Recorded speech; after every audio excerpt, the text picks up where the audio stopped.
Hello, welcome back. Today we're here to talk about 2008's The Dark Knight. Starting off with the plot and storyline, it's so good. This is a movie that everybody loves, and there's a good reason for that because there's really nothing about this movie that's flawed. Like there are things I would say that I wish they did differently, and I'll talk about those just to make this video a little bit more interesting. But I do say that the way they did do things worked out really well. That's absolutely true. Particularly the things that I wish that they had done a little bit differently were the ending of this movie. Yeah. I think that there's a few things that they did to the Batman character that just didn't make a whole lot of sense given the universe that they had established up to this point. But as a whole, good grief, this movie is phenomenal. Yeah. What's really interesting too is that the story doesn't have major plot points I can think of. It's basically about, so it starts off where Batman Begins left off with Batman and Jim Gordon trying to clean up Gotham and the mob and all that stuff. And then there's a new attorney, Harvey Dent, who's helping them with that, and they're making a lot of progress, which scares the mob into hiring a new clown-type character calling himself the Joker to help them kill Batman so that they don't have to worry about him anymore. And then things just kind of escalate from there because the Joker just starts doing things his way, and Gotham just turns into like a madhouse. And it's like, that when you just look at that storyline, it seems pretty simple, and it seems like it honestly could be something that could be very forgettable if they didn't do it right. But they did it so right. They did it so right. And it's just because of what the Joker does to make Gotham turn into a madhouse that makes this movie so good. Yeah, it's really, really, really good. The only issues that come in with the story are when it comes with Batman's one rule being not to kill, which is a good rule, to be fair. And it works really well in the context of the last movie, and with this movie, that was kind of his whole spiel, is that he didn't want to kill. But then, in the end of the movie, he totally just kills Harvey Dent. Yeah, that is what drives me crazy. I think if he was going to kill one person, it should have been the Joker. Well, yeah, because look at all the things that the Joker did in that movie. He obviously is a problem that the cops can't handle by themselves because he just keeps escaping and doing worse things as the movie progresses. But Harvey Dent, who turns into a bad guy for the last maybe 30 minutes of the movie, he kills like 3 people, and then Batman kills him. And I know he didn't necessarily do it on purpose. Like, they make it look like he just kind of tackled him and they fell off a building. But, like, Two-Face, at that point he was Two-Face, but he didn't deserve to die. And I actually think if they'd kept him alive for the next one, that would have been a lot better for the next movie, because you already kind of established this fallen character who would have been a really good villain as a main villain. He was kind of a side villain in this one, and he's only lasts about 30 minutes. And Two-Face is such a good villain to me. I find his character so interesting that the fact that he kind of got shortchanged in this trilogy kind of bugs me. So it does bother me a little bit that the way this movie ends. Plus which, at the end when Batman's like, I'm going to take the fall for all the people that Harvey kills so that people don't stop believing in Harvey Dent, I'm like, you could blame it on the Joker. That seems like a much simpler way to fix that problem. I know that what they were going for is that Batman is whatever Gotham needs him to be, which is cool, but I just feel like there's other ways that could have very easily ended. Right. I think that the only issue that comes with blaming it on the Joker, which I think is the obvious answer, was that the Joker was across town hanging by his leg when Harvey Dent died. When Harvey Dent died, they were worried that people were going to see with the people that Harvey had killed. Well, right, but he was also on the other side of town when that happened. I think that the reason Jim Gordon was the only person that was trusted with the fact that Harvey Dent had killed those people. Yeah. He was the only person. And if the other cops, it was very highly alluded to in this movie that the other cops were not good and that they could not be trusted. The one of the cops that we see throughout the whole movie working closely with Batman is the cop that turns Rachel into the Joker's men. Yeah. And so I kind of understand why they chose to do that. I still wish that if Batman was going to get his hands dirty with murder, that it had been the Joker. I think that would have made a lot more sense, and it would have weighed on his mind. I feel like him wanting to quit would have made more sense. Exactly. Yeah, because he's like, I broke my rule. Exactly. Joker won. That could have still pulled a big punch. Right. Now, all of that said, it's so hard to dock this movie. Oh yeah, this yeah. I had to give the story a 5. It was just. They're not even really flaws. They're just things that I wish they had done differently. Yeah, exactly. But they worked so well in the context of this movie, And what I love about this movie is that it could have been a standalone movie and been just as good. It doesn't need to be a part of a trilogy. I actually saw this one before I saw Batman Begins. I also saw this one. Yeah, and I understood everything perfectly. So you don't really need to watch Batman Begins before you watch the movie. It's fun to watch Batman Begins. Absolutely, it's a great movie. Yeah, but this is So I also gave it a 5. Like Ben said, this is kind of nitpicking and just things I would have wanted to see differently. But the way that they did it, and the way everything pulled out, is just so good and so intense that I did give it a 5 out of 5. It's a great story. It's a great plot. Their morals, their code. It's a bad joke. Dropped at the first sign of trouble. They're only as good as the world allows them to be. I'll show you. When the chips are down, these civilized people, they'll eat each other. See, I'm not a monster. I'm just ahead of the curve. The acting in this movie was extremely good. And some of the B-roll characters, I wasn't in love with. I wasn't in love with Rachel. I wasn't in love with pretty much just Rachel. She's a weak link. She's definitely the weak link, but everybody else fits into their character so well. Yeah.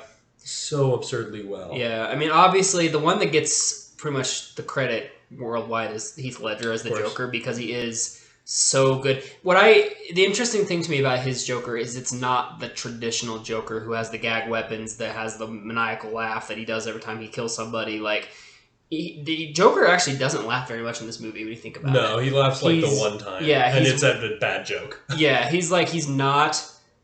You almost don't see him as the kind of Joker that we're used to. Like, and I do enjoy like Jack Nicholson's performance as the Joker, but it's a very different Joker than what Heath Ledger plays. And it really stands out to a point where I don't think if anybody ever tried to play the Joker that Heath Ledger played again and tried to do that again, I don't think it would work as well, because he made it his own. And it was just so good and so creepy and almost real. And when he tells his stories about how he got his scars and how some of the things that he does, it's disturbingly like realistic. Yeah. And that's what makes him so scary. But I do love Heath Ledger, but I also want to talk about, I think he doesn't get talked about enough, Aaron Eckhart as Harvey Dent in Two-Face. He was really good. I really enjoyed his performance. There was a scene where he kidnaps like the schizophrenic, who he doesn't realize is schizophrenic at the time, and he starts trying to intimidate him and telling him where the Joker is. He starts flipping the coin. And that was the moment I watched that scene. I'm like, I want to see him as Two-Face. Yeah. Because when he does that as Harvey Dent, it's heads both times, so he's never actually going to hurt the guy, but he wants to make the guy think he will. But if he was actually Two-Face, and then it would actually pull weight because the one side he does kill, one side he doesn't, that would have been, I wanted to see more of that. When unfortunately we didn't get that, because Aaron Eckhart plays the good Harvey Dent, but also the dark Harvey Dent really well. Yeah, it's absolutely true. Another character that I think we don't talk about quite enough is Christian Bale. In this movie, did a really good job. I actually really liked watching him as Bruce Wayne. Yeah, I did too. I loved him as Batman, but when he's throwing the party, the Harvey Dent party. Yeah. What is it? A fundraiser. When he's throwing the fundraiser for Harvey Dent, that was really good. Mm-hmm. He comes out as this billionaire playboy. He's got 3 women coming out of a helicopter, and you can tell that he doesn't care about any of them. And he does such a good job in. Nobody would ever assume that Bruce Wayne was Batman. Yeah.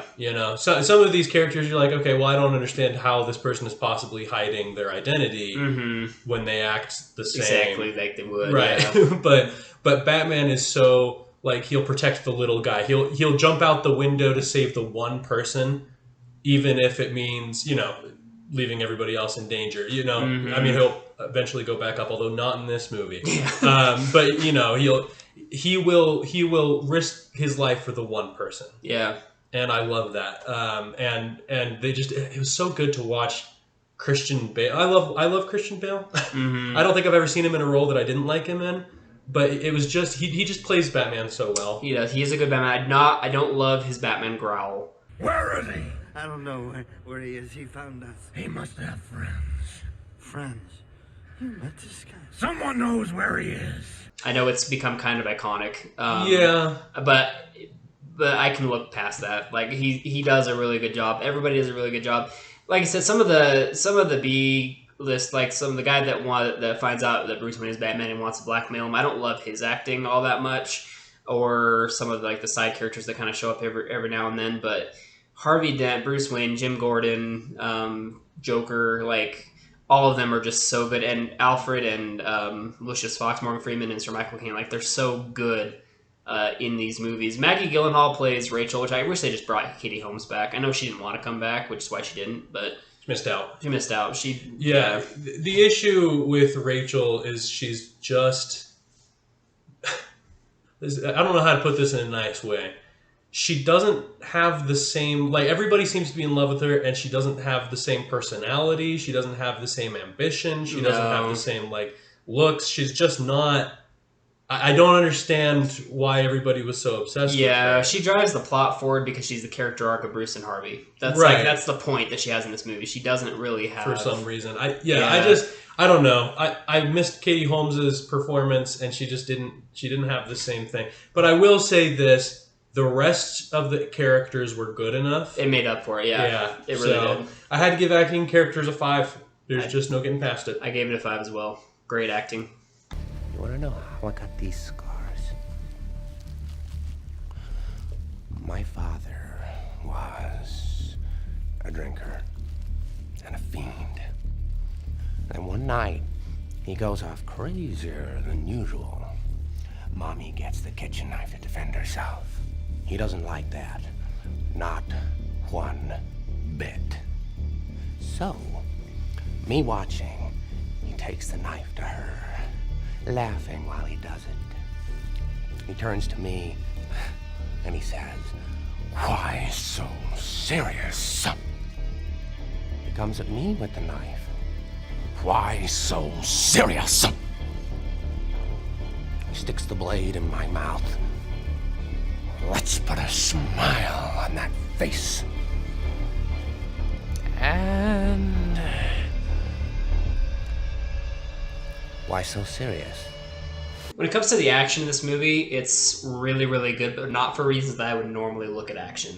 I really like hand-to-hand combat. That's something that I've talked a lot about in these past videos, and there is a couple of those scenes in this movie, but what really makes the action stand out is not what they're doing to me. It's not the stunts that they're pulling. It's the intensity behind every scene. There, you get the scene where Harvey Dent has confessed to the world that he's Batman, so that Joker will try to target him, and Batman saves him. There's that car chase scene, and I didn't think that anything that cars were doing was all that cool or anything that was fancy about it. I did like Batman's motorcycle, That was pretty freaking that was sweet. pretty cool. But the reason that scene is so good is because it feels so intense. And the Joker just seems like he's got everything under control, and it's just you don't want him to win, you don't want him to capture Harvey. And there's that intensity level. Same thing with the boats. The boat scene when he's rigged up 2 boats and they have the option. He tells both boats to blow each other up or he'll blow them both up. That scene, I mean, it's just the intensity of it that makes you care about what's happening, and that's what makes this movie stand out is the intensity behind every action scene, not the action sequences themselves. Absolutely. This movie opens up with, in my opinion, one of the best action sequences that we've had in a superhero movie, at least this far, and that is the Joker pulling a bank heist. Yeah. And it is just so good. I mean, you see him. Well, you see a bunch of the goons go through, and they're breaking through locks, and they're shooting each other so that they can split the money less ways. And then you finally get the scene where the Joker pulls off his mask, and he's got his makeup on, and he's the Joker. And then he puts the smoke grenade in the guy's mouth, and then walks away with the string connected to his pants, so that when the bus drives away, the smoke comes out, and the guy passes out and likely dies. It was so cool. Mm-hmm. Every scene, and then after that you get the scene where Batman is busting up a drug deal, but the drugs are the Scarecrow's drugs. He's trying to catch the Scarecrow, yeah. And he does, and you get the scene where he's ripping through the car, he's jumping from the roof. Yeah, landing. Yeah, and that was a cool scene. And he's beating up dogs, which the Hulk did in Hulk 2003. But it didn't work as well. It didn't work the same way. But I mean, it was just so... It was so full of action, and the action looked so good, and it felt so real. Mm-hmm. Like this was something that could actually happen. Yeah. And it was so great. And the other thing that I loved is that the Joker didn't like hand-to-hand combat Batman and come out on top because he's not going to. He's not going to. He's never going to. Yeah. The way that the Joker always wins is he creates so much chaos that Batman can't stop him. That's how he wins. Mm-hmm. And in this movie, we get this. That is exactly what's happening for a very long time, to the point where Batman's saying, I don't think I can beat him. I'm just going to turn myself in. Mm-hmm. And then he finally is able to beat him, right? It's just... And the reason that he's able to beat him, by the way, is because people were generally good. Yeah, the people proved the Joker wrong. Because the Joker's whole point, as you probably recall, is that he thinks everyone is as evil as him. It's just that they don't have a reason to be. But if the world's in total anarchy, they will be. And Batman truly does not believe that's the case, and he's right. And that's how he wins. Right, which is phenomenal. Yeah. So good. That's a really good, And so the action in this movie was a 5 out of 5, no doubt. It was so fun to look at. And I would agree. 5 out of 5. I have no beefs or qualms with it at all.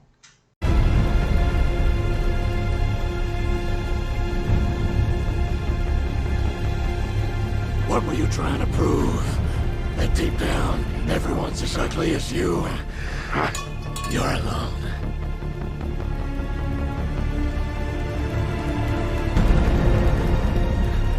Can't rely on anyone these days. You gotta do everything yourself. Don't we? That's okay. I came prepared. It's a funny world we live in. Speaking of which, you know how I got these scars? No. But I know how you got these.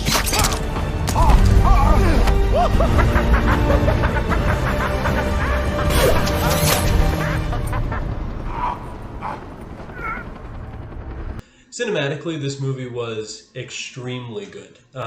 Right from the music to the way that everything looked. Yeah.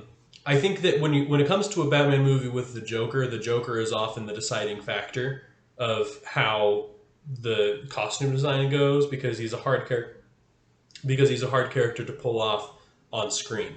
But this movie did it excellently.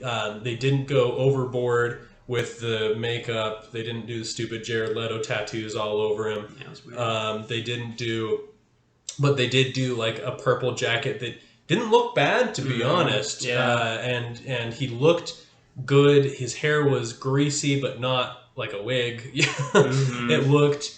It looked so good, and the music was so intense, and the Batman costume was so good. And I'm gonna say it, the shots were long. Yeah, it was nice. This was a good contrast between Batman Begins and The Dark Knight. Yeah. They don't do a camera switch every time a punch is thrown, making this movie comprehensible, and it doesn't take you out. That's honestly because Batman Begins, if they had fixed that, I would have probably ranked it a lot higher. But the action sequences were hard to watch in that movie. But The Dark Knight does have some really good camera shots. And we already talked about the Joker and the costume design for everybody. But I gotta also say that Harvey Dent's Two-Face looks really, really good. Oh yeah. In a really gross kind of way. In a really gross kind of way, but it looks like he did literally get his face fried. Mm-hmm. Like that's what it looked like when it went to the Batman Forever Tommy Lee Jones Two-Face. It looked. I mean, in that one he had acid thrown in his face, but it looked like it looked like makeup. It looks like just straight up makeup. And I mean, I did like the way it looked, but it didn't look like that's how it would look if the acid really had been thrown into his face. Mm-hmm. Whereas with Harvey Dent, when he got half his face burned, it did look like that's literally what happened to him. Yeah. And everything looked and sounded so good. I don't really have a lot to say about it just because it was just so good. Yeah. Like that's all there is. The movie's gritty realism is shown in every aspect of the cinematics of this movie. Yeah. There was nothing that didn't feel real. Mm-hmm. It was so real, and I think that's why it did so well in the public and critic eye, is that this movie felt like a real world movie, but with a comic book character thrown in. Yeah. So yeah, I agree with you wholeheartedly.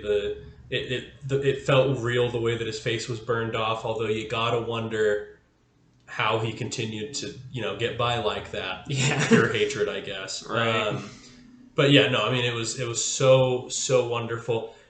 There is a scene, I need to talk about it somewhere, and I felt like cinematics was the best place to put it, where Batman pulls a bullet out of a wall and reassembles it. Like he shoots several more bricks in the same way to reassemble it, see how the bullet splits, and then reassemble the bullet so you can pull a fingerprint off of it. Absolutely ridiculous, but also awesome. Yeah. It was great to look at. That was probably the least real thing Yeah. that happened in the movie. but it was great. I absolutely loved it. It was nice to see Batman do even a little bit of detective work, because short of the 1960 Batman, we don't get a lot of detective work coming. And that detective work, not really detective work. Yeah. But, he's supposed to be the world's greatest detective. So it's nice to see him do something. Actually do something like that. Yeah. Yeah, I agree with that. So I gave the cinematics a 5, and it is a well-deserved 5. I also gave it a 5. Perfect.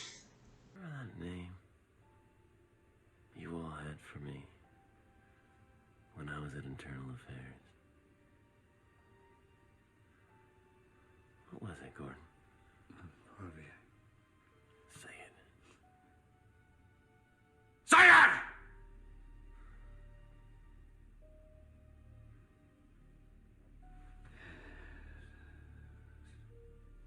Two-Face, Harvey Two-Face. Why should I hide who I am? I'm sorry, Harvey. No. No, you're not. Not yet. On an entertainment scale, this movie is extremely entertaining to watch. I have a hard time rewatching movies too close together. But with The Dark Knight, I've actually been known to watch it 2 days in a row, which is insane for me. This is one I could watch at pretty much any given time, and love it just as much every time I watch it. It's just so good. The funny thing is, I actually did not like this movie the first time I watched it. I think I was too young. Because the first time I watched it, I just thought it was too dark and too gritty, and I preferred the corny Batman from Batman Forever or Batman the movie. And to be fair, I can still enjoy myself with a corny Batman movie, but this one is just really, really, really good. Yeah. I liked this one from the moment that I first saw it. I agree with you. This is a movie I could definitely watch. We finished it that night, and I said, I could probably watch it again right now. Like, we could just rewind it and watch the whole thing over again, and that would be just fine by me. It is so entertaining. It is so entertaining, from the first scene with the bank heist to the last scene with Batman running away from the police. Just so entertaining and full. There's not a dull moment in this movie. No, yeah. It keeps you engaged from point A to point Z. It's so good. So this is a well-deserved 5 on the entertainment scale, bringing my total to a 5. Yep, same here. I gave it a 5 in entertainment, and which means I gave the movie a 5 out of 5. The first one I've ever done that for. I think there are some others down the road that will also get a 5 out of 5, but none of the other ones that came before this got close. Well, Iron Man got kind of close. Iron Man was the closest we've received so far. So that brings our total to a 5, making this the gold standard of movies. For us both. And if another movie comes out that is a 5, it will have to be at least as good as this one.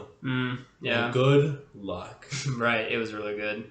Well, tune in next week for 2009's X-Men Origins: The Wolverine. I've never seen this one. I've heard not so great reviews about it, but I'm gonna reserve judgment until I watch it. But thanks so much for watching, and we will see you guys later. Peace. Because he's not a hero.